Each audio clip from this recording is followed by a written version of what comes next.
call this meeting, the Board of Education, at 6:30. May we stand for the Pledge of Allegiance. I pledge allegiance to the flag of the United States of America and to the republic for which it stands, one nation, under God, indivisible, with liberty and justice for all. Next item on the agenda is the roll call. Mr. Secretary, would you call the roll, please?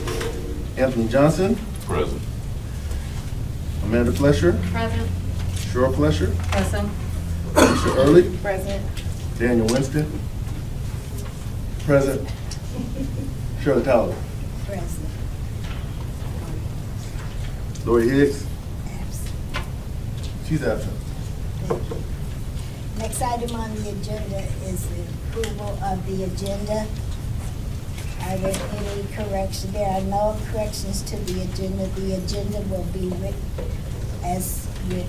Next item on the agenda is Superintendent's Communications. Mr. Powell. Thank you, Madam President. Congratulations are in order to Miss Virginia from Vandenberg Elementary School, as she is a preschool paraprofessional. And Miss Virginia is being recognized as being Vandenberg's Employee of the Month for the month of February for her unwavering dedication and professionalism in assisting Mr. Andre's preschool classroom. Miss Virginia's consistency, reliability, and warm presence make her an invaluable part of the Vandenberg Elementary School preschool classroom. Her patience, compassion, and genuine care that she shows for each and every student that she interacts with reflects her deep sense of purpose and love for what she does. She is an absolute pleasure to work with, and her positive attitude and support make her an incredible asset to the Vandenberg team. So congratulations are in order to Miss Virginia of Vandenberg Elementary School. Additionally, myself, along with several board members, had the opportunity to attend the Black History events at both Jefferson and Vandenberg, which were simply outstanding. The student programming that was put on was simply remarkable, and the way that the community, the families, the staff, the students all came together to celebrate and honor Black history and Black culture was simply remarkable. Both events were extremely well attended, and just outstanding evenings that were put on at both Jefferson as well as Vandenberg. And so hats off to the staffs and the families that orchestrated both of those outstanding events. A lot of detail and planning went into planning those remarkable evenings. And with that, Madam President, that concludes my communications this evening. Next item on the agenda is the board communications. Are there any board communications?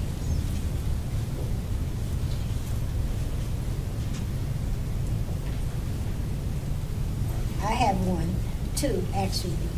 The Wayne County Association of School Boards will be having two classes.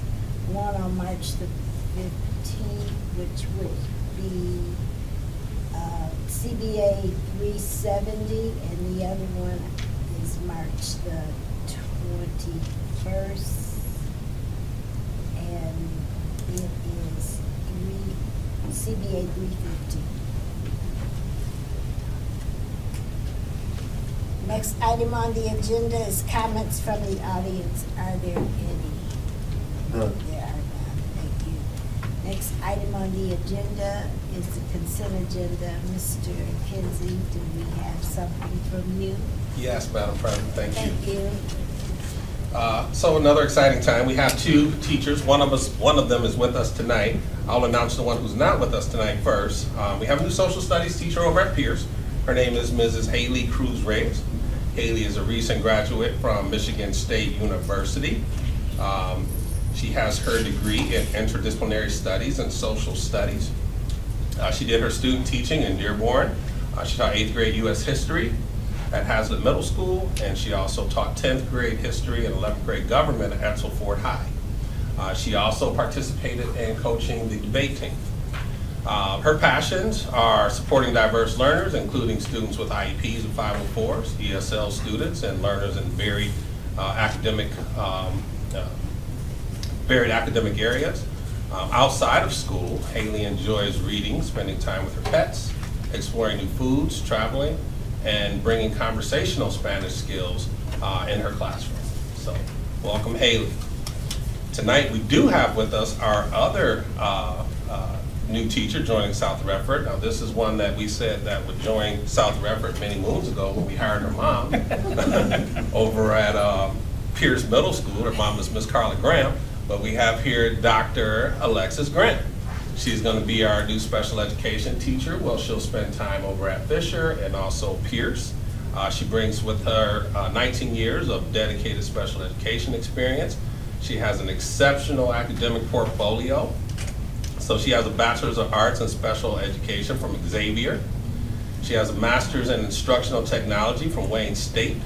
She has an Ed Specialist Educational Leadership from Oakland University. She has her PhD in Educational Management from Hampton University. And her graduate certificate in Special Education Administration from Wayne State. So I'm tired, but just reading that. So Alexis holds her Michigan Advanced Professional Certificate with endorsements in cognitive impairments, learning disabilities, educational technology, along with special education consultant. Most recently, she served as a resource teacher in West Bloomfield.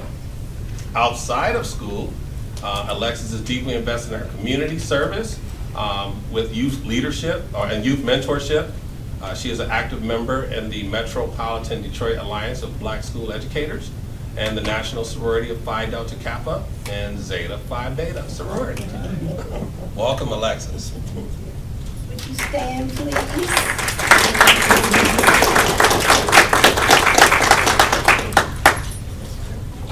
All right, that's great. Do I have a board member willing to adopt the consent agenda? To the chair, Yes? I'd like to move the adoption of the following resolution, please. Support. It's been adopted by Mrs. Fletcher and supported by Mrs. Early. All in favor? Aye. Any nays? 6 ayes, 0 nays. Resolution adopted. Next item on the agenda is the presentation of Jefferson Elementary School annual. Thank you, Madam President. So at this time, we have many members of the Jefferson staff that are here this evening, along with Principal Page of Jefferson. And so, again, this is the outstanding staff that I just mentioned just a moment ago, and they are here to present to the board this evening about the many wonderful things that are occurring over at Jefferson Elementary School. So with that, I will turn it over to Principal Page and to the Jefferson staff. Good evening. Good evening. Thank you for having us and allowing us to present the wonderful things that is happening at Jefferson. I do want to acknowledge my staff that was able to make it out tonight because I know this week has been very late for all of us, so I definitely appreciate them coming back. So I have my first grade team, Miss Brianna Harris and Zoe Davis. I have a member of my second grade team, Miss Fritz, aka Miss Frizzo as the kids call her. My third grade teacher, Miss Taylor Kirkendale, kids call her Miss K. My fifth grade team, Linda O'Donnell, is here representing, as well as my kinder team, Jody Fabian. Then I have my auxiliary staff of my instructional specialist, coach back there, Kay Schufelt. Our interventionist, Jamie Turco. My SPED team, that everyone knows my background. So we have our TC here tonight, Emily Frisk, and our speech and language person, Miss Lisa Anthony, who also helps me with my speech from time to time. So if I slur, don't worry, she's going to give me some feedback about my presentation and my communication. All right, so tonight we want to share an overview of our student data, instructional priorities, and the systems that we have in place to support student growth at Jefferson. We also want to highlight some of the positive outcomes we are seeing as a result of intentional instructional practices. So we have our 3 big rocks that is very similar to our Maslow hierarchy of needs, but education edition. So we definitely look at our curriculum and assessments, our safety, including the learning environment, our relationships, and our responsiveness that also goes hands in hand with the district and MyKit strategies.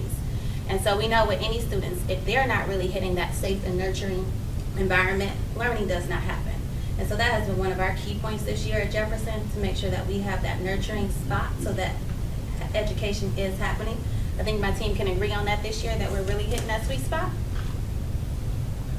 All right, so this is just a reminder of when we look at our M-STEP data when it comes to not proficient, partially proficient, or advanced, the rating scales that we look at for our scores.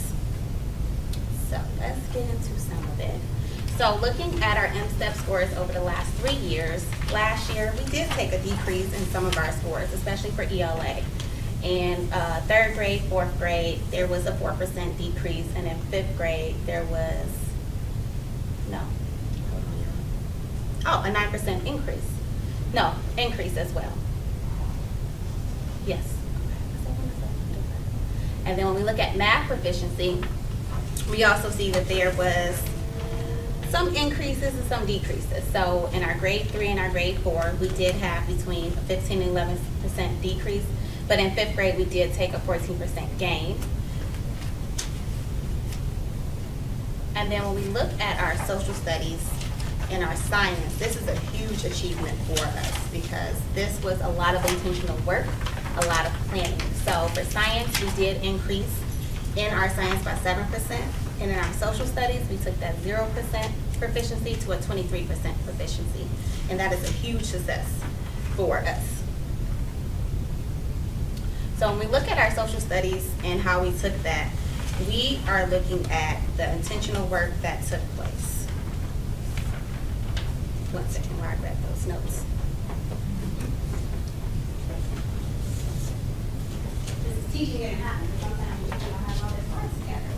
So you pivot and the kids just like, okay. They do, so. But I hear when I come in the classroom, it is definitely different sometimes. So the action steps that we put in place last year, to my predecessor, Ms. Riccozzi, she really looked at integrating writing and order in other content areas like science and social studies using Studies Weekly, consistent teaching from our updated MC3. Jefferson was able to take that 0% proficiency previously to 23% on the M-STEP last spring. This shows when we are intentional, tackling an opportunity, big gains can occur. And this was a strong focus for Ms. Riccozzi last year, and the push for seeing the need for our students in their instruction. So an opportunity, if you attended our Black History Night, our kids put that to work in their research that they did, which is the 5th grade Wax Museum that took place here. And our kids really dig deep into their writing and into their research. So what does all of that mean for Jefferson when we look at our data analysis process? So we began by examining grade level proficiencies and growth trends. We analyzed the M-STEP claims and targets to understand strengths and opportunity areas. We also identified students who are performing at advanced levels and needed continued academic challenge. And so what does that mean for us? So from there, we used our iRating Arcadians data that we did this year, Arcadians being new for it, iReady being new for us, so we really had to take a deep dive in that and how to make sure that we use that specifically to pinpoint gaps for our students. So this allowed us to determine what students would benefit from our tutoring or any additional supports that we were able to give them during win time, double dip time, really targeting those students. So now when we put it all together, we're looking at our response focus on strengthening our Tier 1 instruction for all students. We implemented WIN groups for targeted instruction, as well as progress monitoring that Ms. Turk was going to talk more about when we talk about WIN. We also invested in professional development to support high quality instruction across our classrooms. So when we take a deeper dive into that explicit instruction that is happening, we want to make sure that we are clear to clarify. This year we clarified our now what by grounding in our next steps in student data and identifying needs. We launched this year a focus on explicit instruction through WIN, What I Need time, setting clear learning targets for each student or student groups and selecting lessons and programs aligned to their opportunity areas. So throughout the progress monitoring, which was very heavily focused this year for Jefferson, and so we're really digging deep into that because I've seen Ms. Turkle send out an email letting people know it's almost that time for us to progress monitor again. We adjusted instruction to ensure our efforts were targeted, responsive, and centered on student growth. The gains seen here has helped staff to see the impact, importance, and relevance of targeted small group instruction, which we are now shifting more into the classroom with teachers utilizing in Tier 1, which you will hear about from some of the staff that is utilizing that more. we look at our tier 1 instruction impacts of all students, we make sure that we hit that tier 1, the general core instruction that is happening for all students. And so we at Jefferson are committed to ensuring every classroom delivers high-quality, standard-aligned instruction that meets the diverse needs of all learners, strengthening core academic skills, and creates the foundation for substantial student success. So we're going to see it in action. And so at this time, I'm going to call certain members of my team for our WIN student interviews. Those who are going to talk about tier 1 small groups, our culture and climate of our building, which has been a big shift and push for us this year, some of the activities that went with our climate and culture,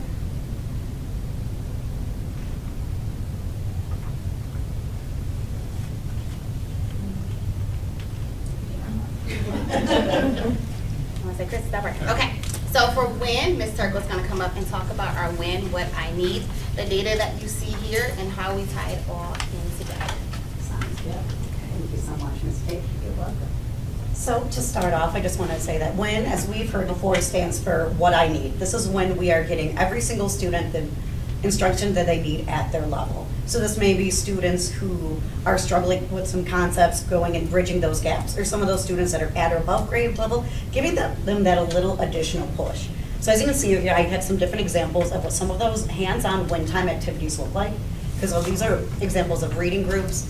While I know reading seems like a lot of just pencil and paper, we try to do a lot of things that make sure that our kids are having that hands-on and engaging with their WIN. So I wanted to highlight some of the successes we are seeing with our Acadience data. So our Acadience is a one-on-one test that we do with students just to map out different fluencies, whether they have it with phonological awareness, phonemic awareness, and also looking at their reading comprehension. So I'm proud to say that right now our kindergarten, we have 41% at or above grade mark, at or above benchmark. First grade, we went from 23% to 50% at or above grade mark, grade level, sorry. Just in that short little bit of semester. In second grade, we are at 62 at or above benchmark. Third grade went from 39% to 62% at or above benchmark in their accuracy. 73% at or above benchmark in fourth grade. And fifth grade went from 50 to 69% at or above benchmark in their accuracy. I feel a lot of that attributes to the programs that we have been utilizing. I know over the last few years, we brought on UFly, which we've been using for foundational skills for lower elementary. Now we've actually incorporated something called Phonics for Reading, which tends onto a lot of those foundational gaps that a lot of those upper elementary kids were struggling with. And I would like to see how that is going to transfer onto the M-STEP scores now that we have had success with that. Because I feel that 50 to 69% jump is incredible for that there. And I'd even say, I'm seeing some of my kids that have gotten the Phonics for Reading went from a 62% accuracy to a 91% accuracy, which is showing that a lot of great things are happening with the programs that we are utilizing. So I feel like you've probably heard enough from me. So we thought what might be nice is if we gave you a moment to hear from our students.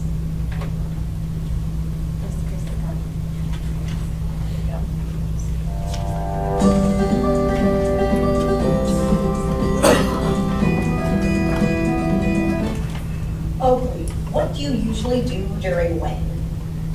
We do so in math we count money, we do packets of money, and we help each other, maybe help me with some stuff about it. So what do you do during reading? Reading, we read we read a book, and we have this packet, and we already wrote about what the characters are and settings and all of that, and then we drew what the book was about, what they like to do, and drew a picture of it, and then what we like to do in the springtime, and drew a picture of it. Nice. What?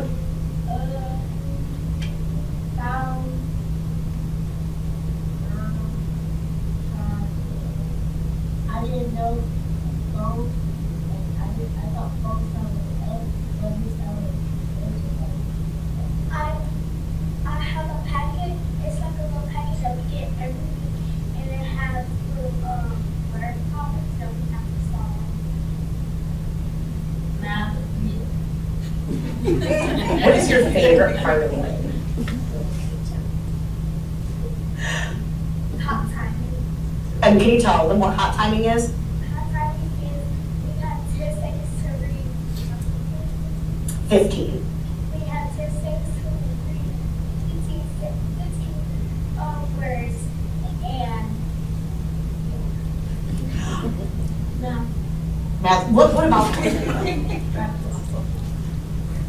So, Us, like doing either a packet of money or reading about a book. what is the hardest part of WIN for you? The hard part of the whole thing. So it's your favorite and the hardest part? Okay. Me doing like really big words or like counting money sometimes. How has WIN changed you as a leader? A lot. Well, how has it changed you a lot?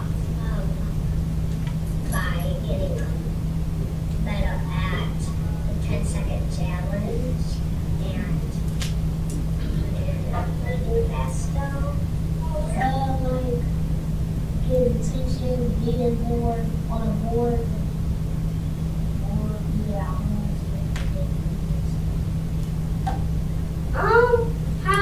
How Miss Pierce helps us with like sometimes when there's something out loud and if we're stuck on a word she like helps us sometimes and like says and tells us to spell it out so we can get the word.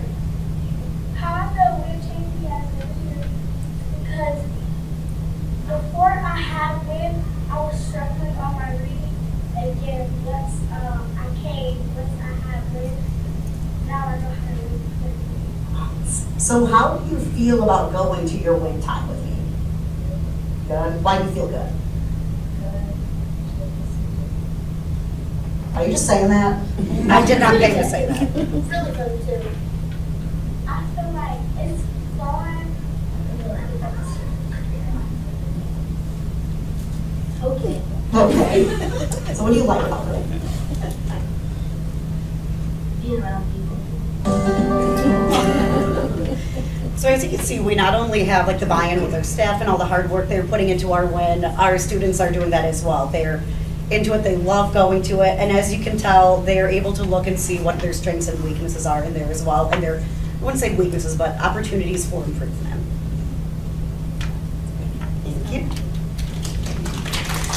That is the first win. What do you think? We collaborate, we help each other, they help me out quite often. All right, so, oh, actually, stand up. So, Tier 1 small groups is gonna be by Bree, Zoe, and Taylor.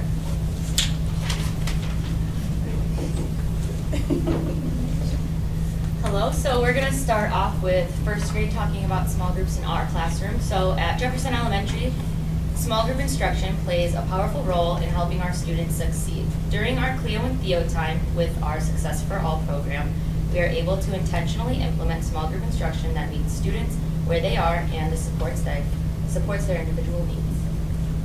Working in small groups has helped strengthen student achievement, building confidence, and creating a strong classroom community where every student feels supported and capable. Because of this focus time, I have seen incredible growth in my classroom. Currently, I have 86% of my students at or above grade level after Roots testing them.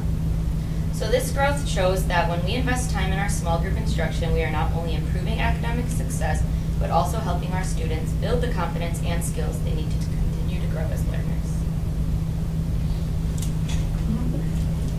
I mean, they said everything, so I'm kidding.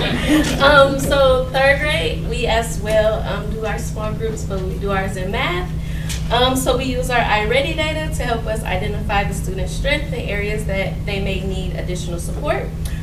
We also use our instructional tools from our Bridges curriculum. So we use the checkpoint quizzes, we use ClassWorks, and we use tests to monitor how well students are understanding the materials. This helps guide us while we are forming our small groups. Our small groups are on a weekly rotation with our students who need extra support. They meet twice a week. Whether we're going over content that we have already learned or some math areas that they still need a little bit of work in. Since we have incorporated the small groups, in the fall when we took our tests, iReady tests, 20% of the students were 3 or more grade levels behind, and 50 were 2 grade levels behind. When we just finished the test in January, that number decreased to 10% of students who are 3 or more grades behind, and 30 are 2 behind, with 60% on track to being on 3rd grade level. Yeah, love the small group, and they love it too. So one of the pieces that they all left out is that they work with their coaches in student-centered coaching, that actually they have check-ins with their coaches to make sure that what they're doing in the tier 1 small groups, they actually get to refine and have that work with their coaches on what's working, things that they see, to get that guidance as well. All right, climate and culture. So a big part for us this year, come on up here, Bree, this is you. I'll help you, is with our climate and culture. So one thing that we strived on, if our kids are excited about coming to school, they'll be excited about learning.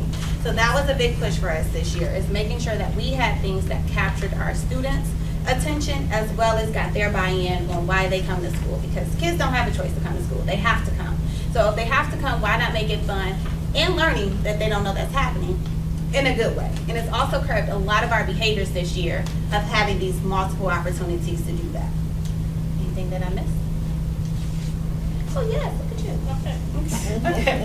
Okay, so at Jefferson, we worked hard to create a culture where students feel safe, respectful, and responsible.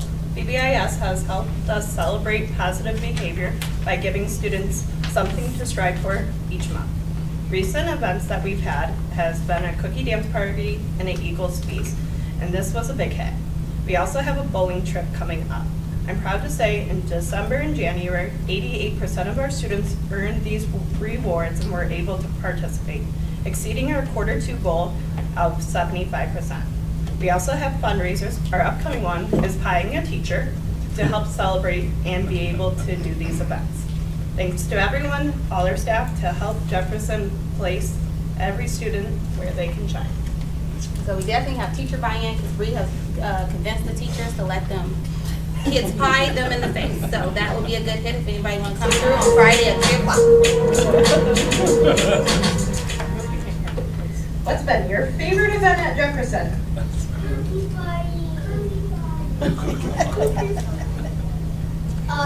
Bowling.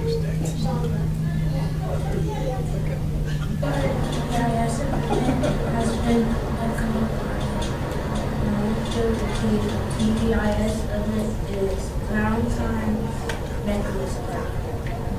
What's been your favorite year so far? Hooray! Why? The trip. Skating night. Feast. The history night. The gym.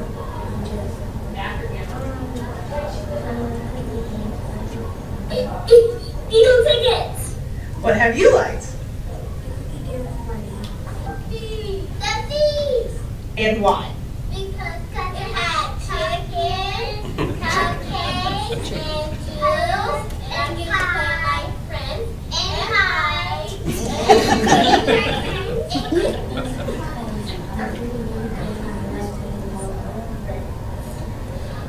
Higher teacher and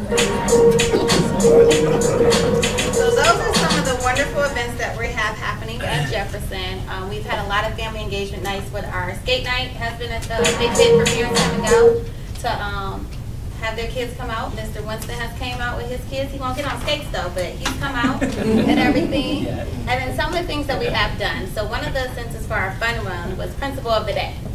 So I had some little principals for the day, and they had a ball. So we had some kindergarten students, we had a 1st and a 2nd grade student, and we had a 5th grade student, where they had to see the life and the day of a principal making decisions. And I don't use my PA at the school, and the kids, and they know, but they got to get on the PA and make some announcements. And they were also special guests in our morning announcements that our 5th grade team, Miss O'Donnell, does with our students. We've also had our school-wide field trip, which was a nice hit at the beginning of the year. We all went to the apple orchard as a school. We are fundraising for our 2nd school-wide field trip, hopefully to Greenfield Village, which was a great way to bring the parents back into the school. So one of the things that we have seen a decrease since COVID is parents actually coming in. So giving them an opportunity to come in, feel welcome, and to be a part of their students in the fun and in the learning. And so we had that when we celebrated the 100th day of school. Staff and students dressed up. Our theme was old people, as you see, which was a great hit.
allowing guests to share the wonderful things that is happening at Jefferson. As you see, that our main goal is, if we build that sense of community, our kids will be great active learners because they're participating in their learning and they enjoy coming to school.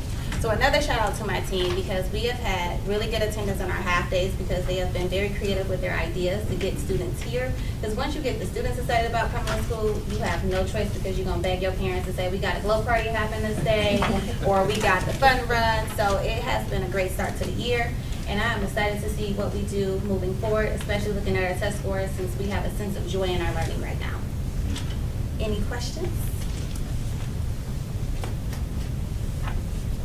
Thank you so much.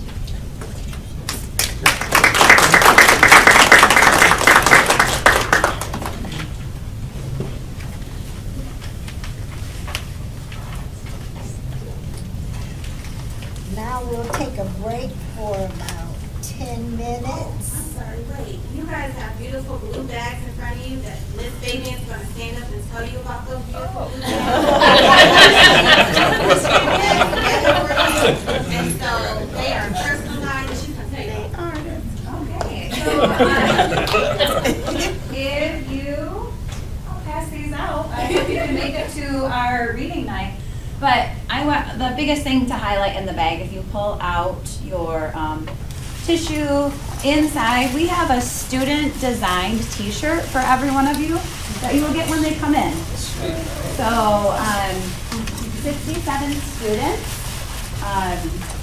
came up with a design for our reading night. Carrie, our preschool teacher, and I, we kind of sifted through some of the entries, and then staff voted. And then to give more student input and student voice, students voted on their t-shirt design that they really liked. So that will come, I think, within the next couple of weeks. And if you want to come to our glow night and wear your shirt, that would be super cool. Then there's just some, yes, watch for an email coming up soon. And then we all know the story of the starfish and just how important it is to each student. But we just want to also recognize your part in all of our students at Jefferson. So I learned a little bit about everyone and asked students to create those little key sheets for you. So it was really cool to learn more about you guys. So thank you for all that you do for our students and for us. And there you go.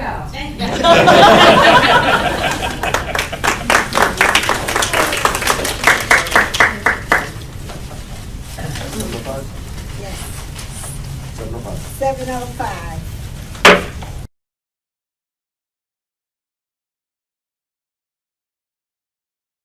Okay. I call this meeting back together at 7:18. Next item on the agenda is report district benchmark data. Jason. Thank you, Madam President. At this time, I would like to turn it over to the district's data coordinator, Nadia, to report on the status of student growth across the district. And so Nadia is here this evening to provide a report to the Board of Education about student growth. So with that, I will turn it over to Nadia. Thank you, Jason. Good evening again, everyone. This is a great transition from Jefferson speaking about proficiency and how they're aligning goals. So this is kind of a continuation. I know you guys have heard from all the elementary buildings, and they've all shown you their proficiency data. So we don't want to be repetitive on it. Our focus today is going to be on growth and the transition to proficiency. And speaking of growth, so this is my olive tree at home. Work in progress. It came in, I ordered it online. There's like a little stem up there. And this is what it's transitioned to now. And I'll let you all know when those olives come in. We're not there yet, but we can enjoy the sunshine. My kids laughing because it's like, they were like, you take better care of it than you do us. It's my little baby now, and I just want to see one olive over here. So again, patience for growth, and just the same thing with our students. Our goals today are going to be to develop a better understanding of how student growth is determined by the Michigan Department of Education, and we're going to review last year's growth at South Rockford based on the MDE, MSTEP and PSAT assessments and SAT. With students, we're planting the seed, we're developing understanding, we're expanding student learning, we're helping them thrive and achieve, and we're helping them continue on their growth journey, and every step forward builds future success. And I don't know if you guys recall last time when we presented on proficiency, and we looked at the difference in proficiency numbers at the state level. And state level proficiency fluctuates 1 to 2%, if even. A lot of times it dips. So when buildings present to you guys on proficiency, and you see like a dip of 8%, you know, sometimes it could be a few students, because we are a smaller district, and sometimes it's not the same group of students. Those students could be coming in a little bit lower. So growth is a main factor, and it's what we need to help our students reach proficiency. Again, I'm not going to go through the vision. I'm sure you guys all have it memorized by now, our vision statement. And as a reminder, our mission statement.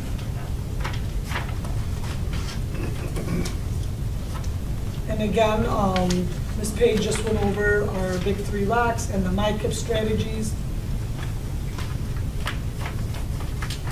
And our continuous improvement process, and we're looking at all variables. We're looking at student attendance, we're looking at student behavior, we're looking at student grades, along with growth and along with proficiency.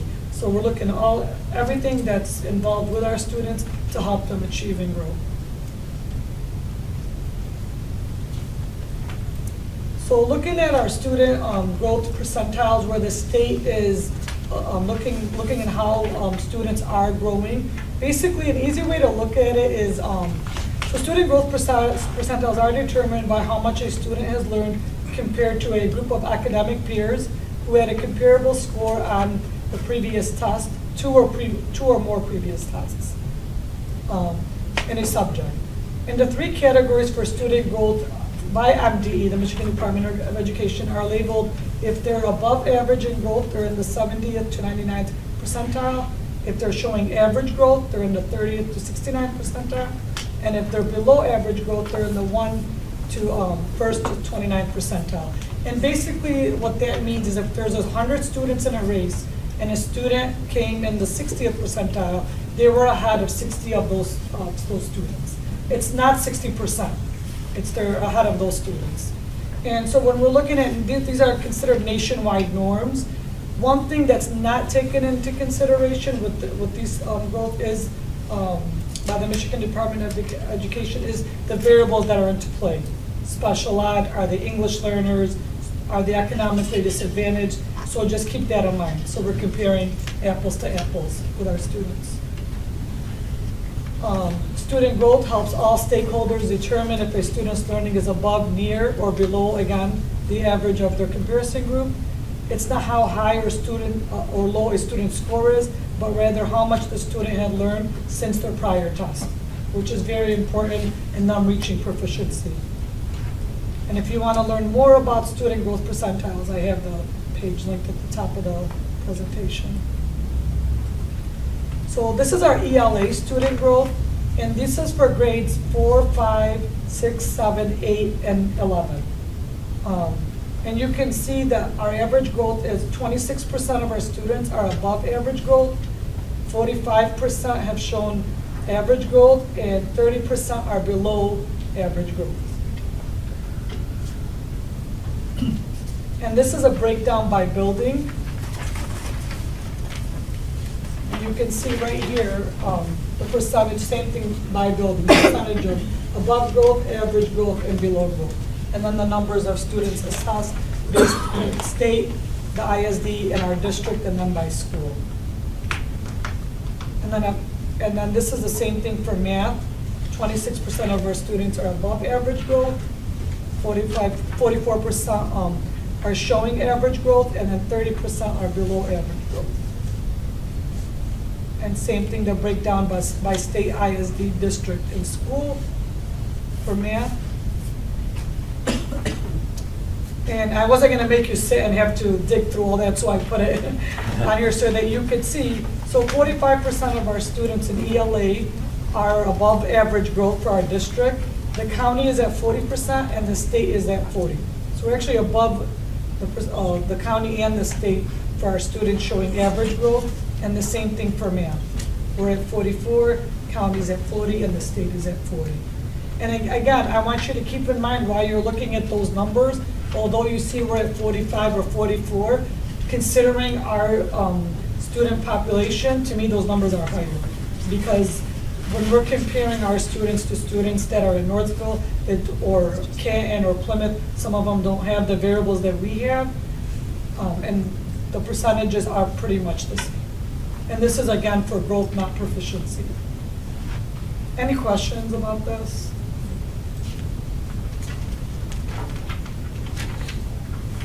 So this is our iReady assessment. Again, our iReady assessments monitors growth. It also monitors if students are on track to proficiency.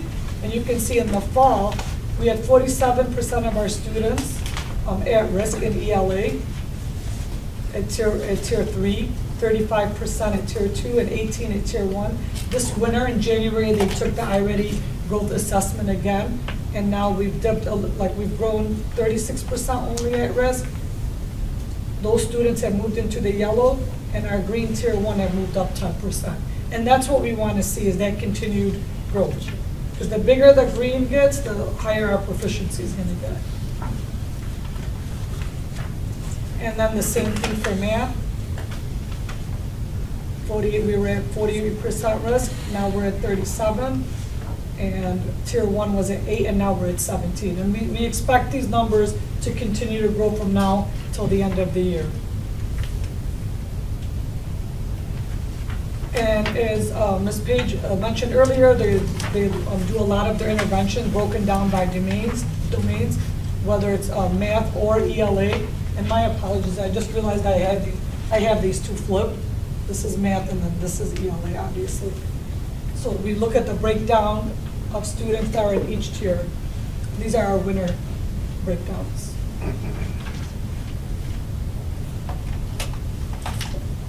And that's about it. So we drive student growth, where unity grows, success follows. Any questions?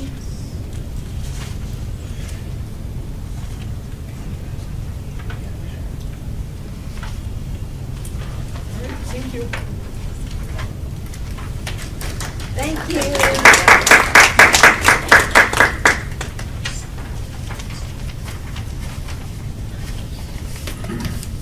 Next item on the agenda is discuss Thurston High School temperature control project. Thank you, Madam President. At this time, the board will hear and then also discuss bids for the Thurston High School temperature controls project. And so here to present to the board this evening to talk about this project and present its scope would be Mr. Chris Schneider, that the board has met previously from Barton Mel. I will turn it over to Chris. Thank you. Good evening, Madam President, fellow board members. Thanks for the opportunity. As Jason has mentioned, my name is Chris Schneider, Senior Project Manager with Barton Mel. And tonight I would like to present for approval our final subcontractor award requisition. And it is temperature controls for the Thurston High School. Quick description of what is involved in the temperature controls. This is synced up with the improvements we're going to make in the next 2 summers to Thurston High School. We're going to make architectural improvements, painting, flooring, restroom renovations. But a large component of that project is the mechanical in-classroom unit ventilators that we're going to be swapping, in addition to working on some of the existing equipment as well.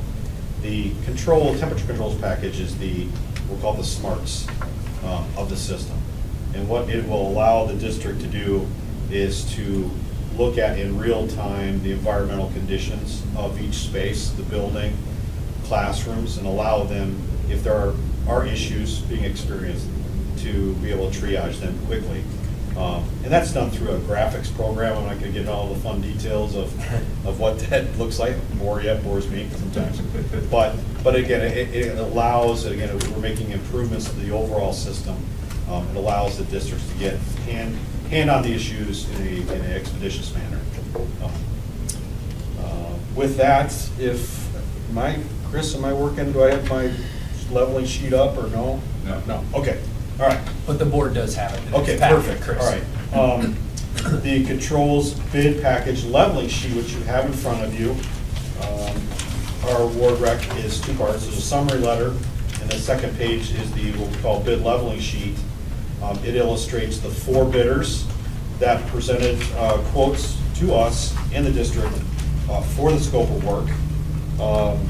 Actually, there's one left. Three specifically. The fourth one is an existing contractor working within the district. We took bids from Metro Controls, Control Solutions, and K&S Ventures.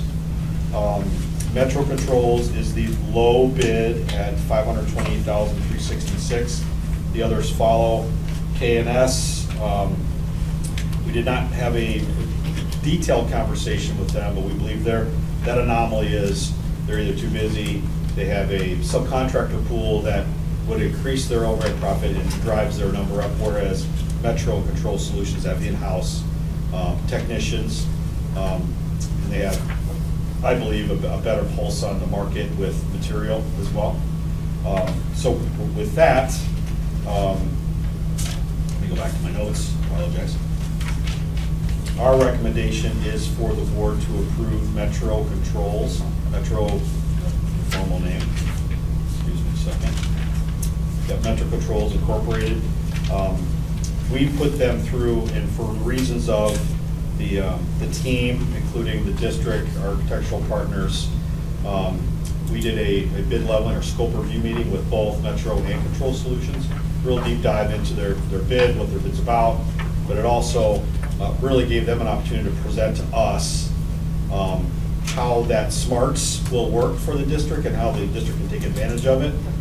Both were relatively equal with their capabilities, but Metro, from a historical standpoint, working in the district, from our experience, calling on references, again, we believe they both have the expertise. Metro, if plainly from the numbers, they're the low bidder, we can't see a reason not to go with Metro Controls. And again, as I mentioned, both have experience in the district as well. So if there are any, I would like to point out what was not noted in the award letter itself is the overall package costing for the Thurston High School Bid Pack 14 controls being $528. The net increase to the approval of the bond program is approximately $120,000. So there's already $400,000 that's been prior approved through other bid packages through the last couple of years. So the net increase again is about $120,000. Now, collectively, the project will cost $528, but again, you've already previous approval letters have approved $400 some change for the project. So with that, I would welcome any questions.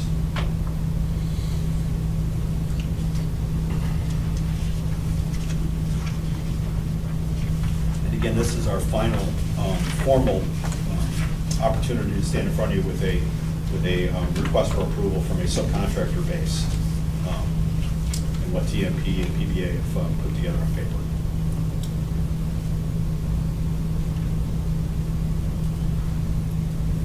Have any questions?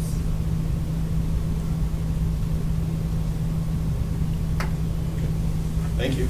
Appreciate Thank it. you. Board.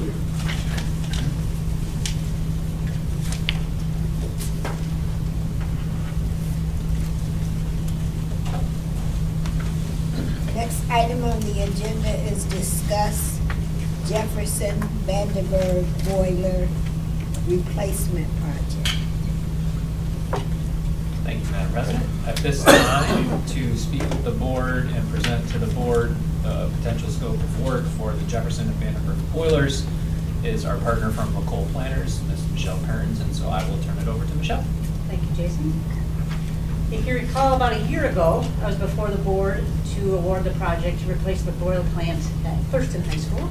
We're trying to slowly move through the district with placing kind of the worst first and then moving along. And next in line are Jefferson and Vandenberg. So sinking funds allows, that we can afford to replace both the boiler plants at those buildings. So we did a package, actually Peter Basso did the package for us.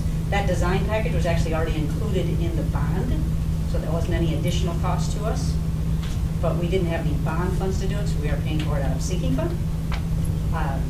And we had 4 bidders, and we had 2 bids, obviously, that wanted the project, and 2 bids that maybe they were a little too busy. So we interviewed both of the first and second low, and we've determined that Goyette Mechanical had a complete scope. I've done hundreds of thousands of dollars worth of work with Goyette Mechanical. They're a very well-known mechanical contractor in previous districts, and we have no hesitation awarding them the project. And they will use actually the same controls contractor that Chris recommended at the high school, so we will have that consistency. So that's what their bid includes.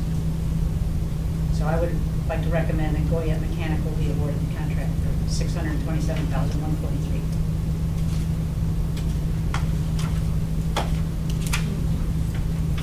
Anybody have any questions? Is that for both? Yes. Okay. Yes. Now, the other side note that I will say to this is we actually have some grant monies that are going to pay for part of this. We had secured a grant, the 12A grant. So part of this will be offset, $125,000 at Vandenberg and $125,000 at Jefferson. The 12A grant?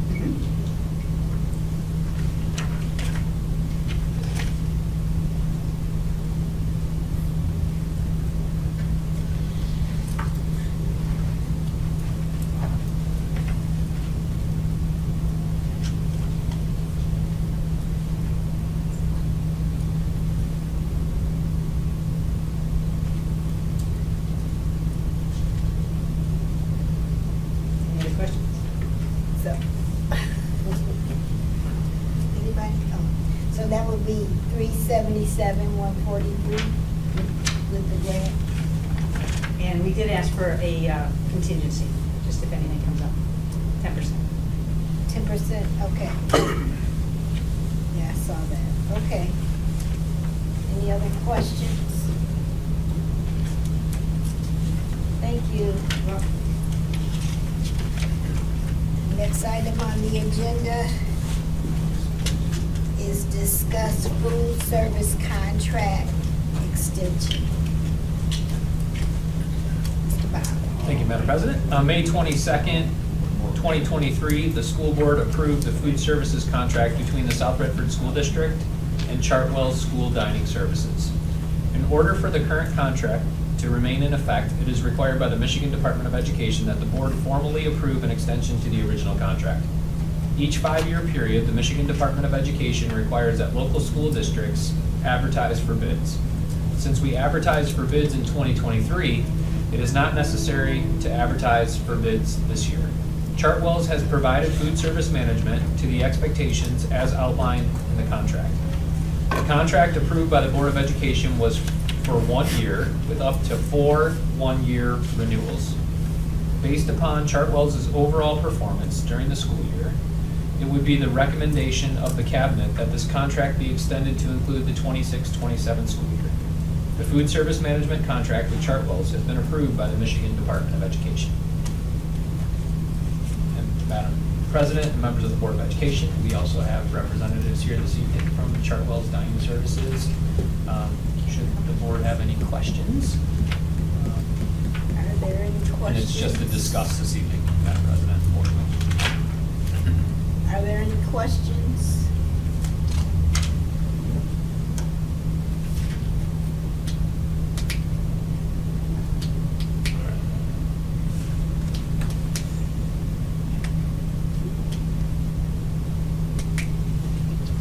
Well, all I have to say is I've been in Thurston, and Karen has made sure that I ate. So you'll probably see me in the next couple of weeks too. Okay. Thank you. Our pleasure. All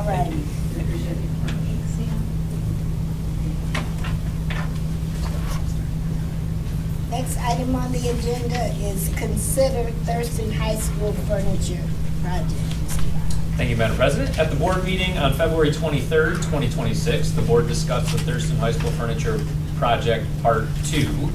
Bids were solicited and received for the work. The companies that are recommended for the work required are listed there below in your packet. The award of $758,584.09 would be paid for out of the 2021 bond proceeds. Members of the Board of Education, a resolution is attached for board consideration this evening.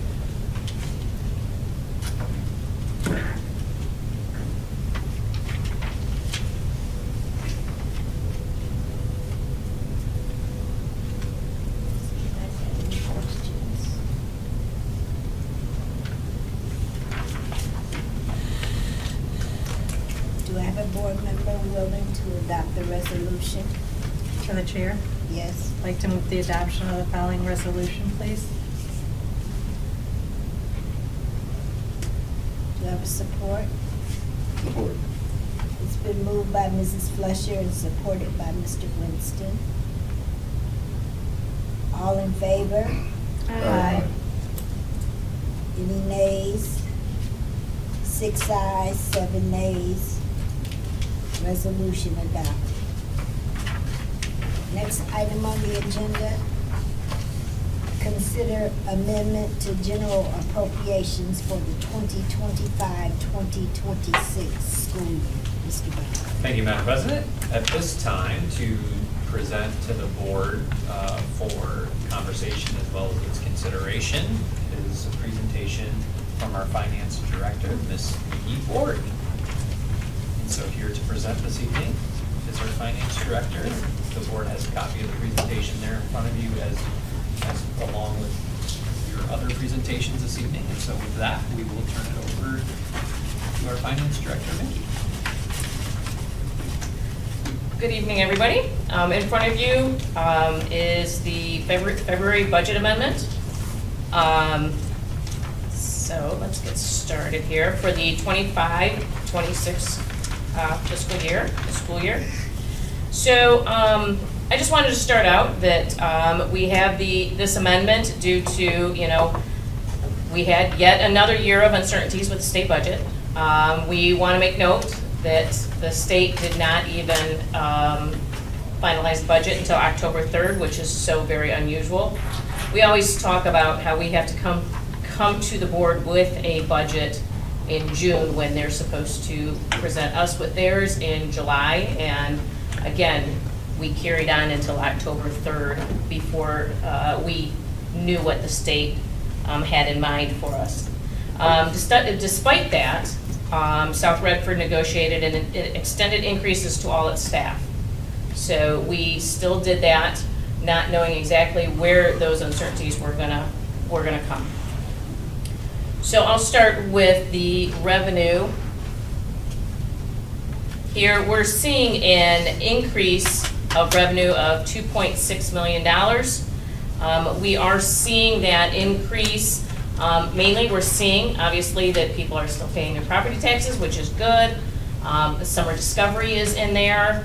Under some of those local revenues, we're seeing some of that. The summer discovery program we took on last year, which is great opportunity for our kids during the summer. And we've talked about that allows our kids, please correct me if I'm wrong, it is through 8th grade, right? Kindergarten through 8th? Entering 9th grade the next year. Entering 9th grade. So part of that 2.6 comes from those local revenues of, like I said, the taxes and that summer discovery.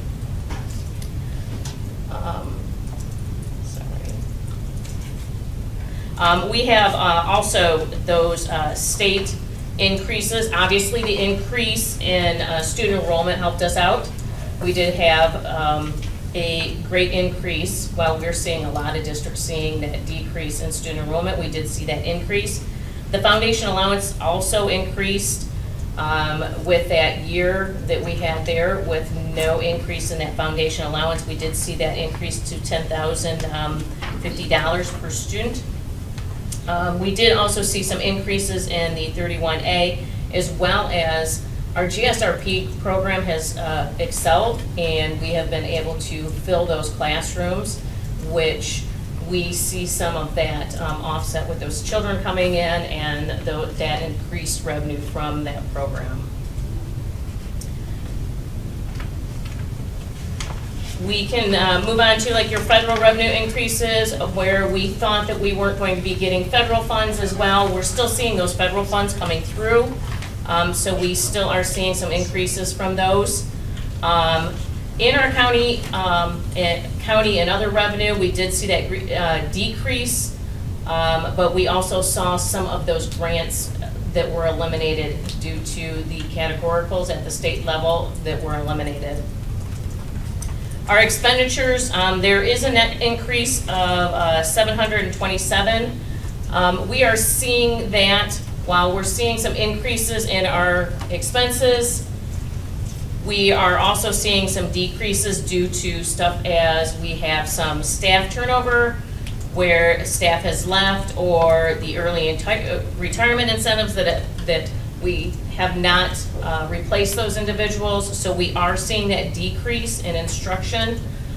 We will see those positions being filled next year, but it doesn't look at this time of the year that they would be, we would be filling them and having to pay for the retirement and everything else that comes with a full-time staff position.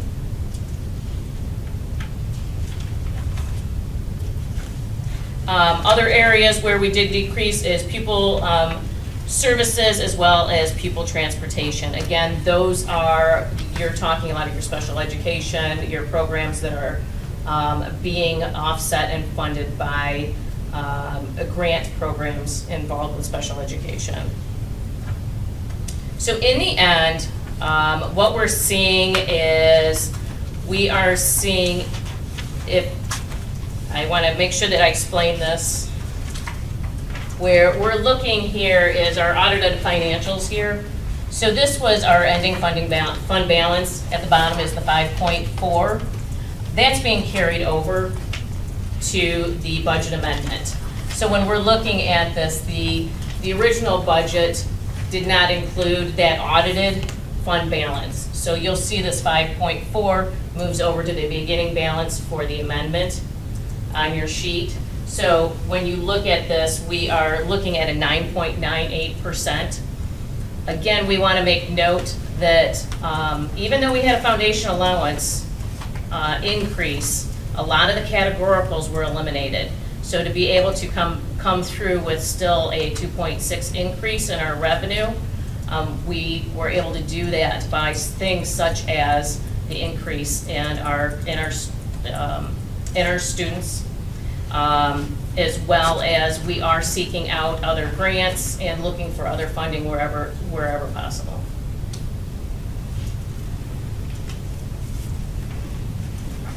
Does anybody have any questions?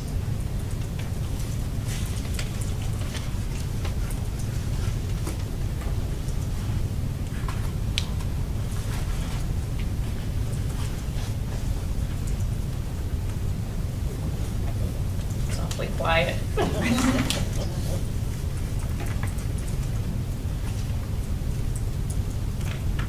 So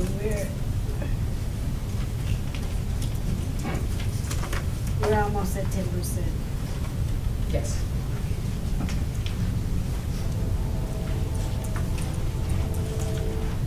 So we also, again, we continue to look for anything that we also have additional grants that we are applying for right now that's funding that doesn't even come in, or you can't even apply for it until now. So in hopes, we will be seeing some additional funding there. We actively continue to look for whatever's out there. But again, the state, with the foundation allowance increase, a lot of the categoricals were eliminated and they rolled it into the foundation allowance. And we saw that the state budget came out.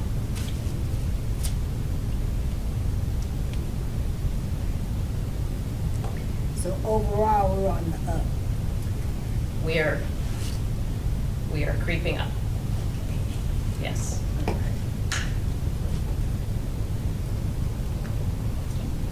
We continue as a finance department to do whatever we can. Thank you. And will continue. As a district, I should say, as a district as a whole, we continue to collaborate and do whatever we can. Thank you. My apologies for saying it that way, because the district as a whole, we will keep it increasing. Thank you. Anybody?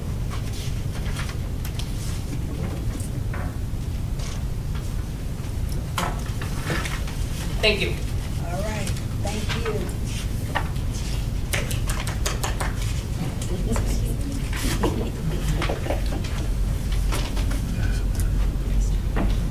Next item.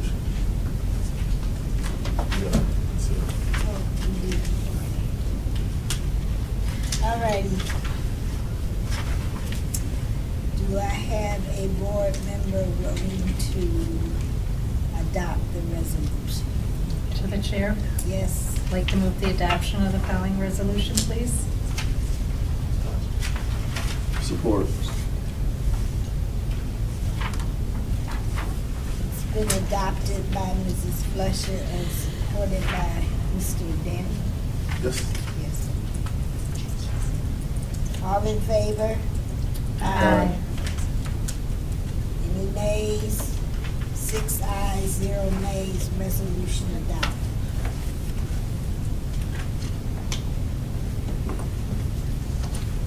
Next item on the agenda is comments from the audience.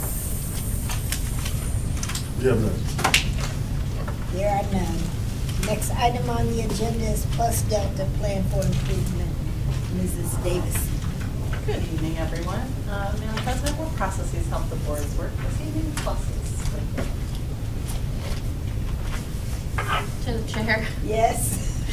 I appreciate Jefferson's presentation and for everybody showing up tonight, especially when we get to see the videos of the kids. And these little bags with a little personal touch are really cute. So I'm sure the rest of the board would agree in saying thank you.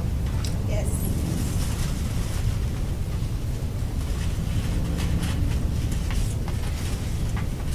Yes. I'd like to thank Chris. He got our packet, you got our stuff together today. You know, a lot of paper, so thank you, Chris, for having all this. Appreciate you. To the chair. I just want to thank the financial department being on it and doing everything they can to keep us moving upwards. So thank you. And I noticed Nikki was much more comfortable talking to us tonight because she gets a little nervous talking to the board. Is that because we're on the upswing of things? But thank you.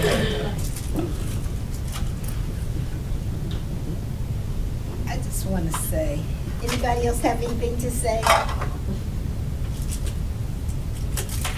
I'd like to thank Nikki. You're doing a good job. Thank you so much. She's doing all right now. Y'all are making the same way. Okay.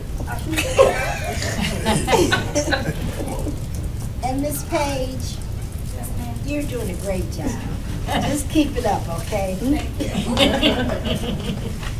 And Chris, thank you again. Okay. Madam President, how about Delta's processes that would help the board's work in the future? To the chair? Yes. I don't like that these wheels don't lock, because twice when I went, it shifted. You know, I can understand if a kid gets fidgety and wants to move around, but me as an adult, I mean, I just thank heavens that I didn't end up on the floor twice. Good back support, but the wheels need to lock for us older people. Well, I didn't have a complaint. I like back and forth because I just like to do that. I have a chair that moves back and forth and hold it. I love it. So,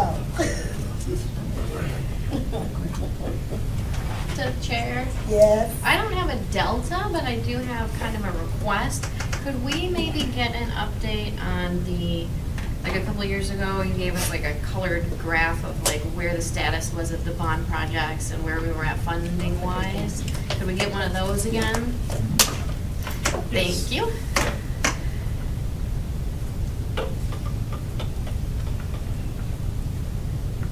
Other opportunities for improvement in deltas.